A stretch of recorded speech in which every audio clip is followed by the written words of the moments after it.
Welcome to the Slop Temple. We pray this video helps. You already have the basics ready: a Google account and calendar open. First, click Create or tap a time slot to start an event.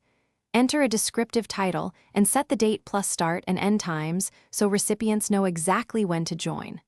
Once done, choose the correct calendar if you manage multiple ones. Make sure to add a location or conferencing link now so you don't forget it later.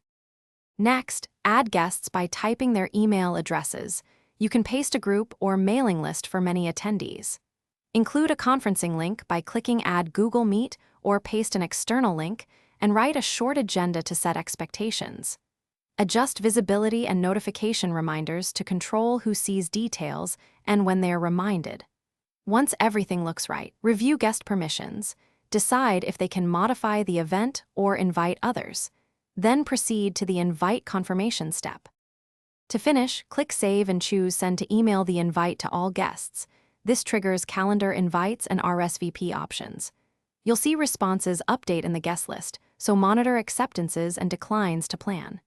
If someone reports they didn't get the invite, make sure you use the correct email, ask them to check spam, and verify their calendar permissions or shared calendar settings. If issues persist, Thanks for watching. Consider subscribing if we helped you.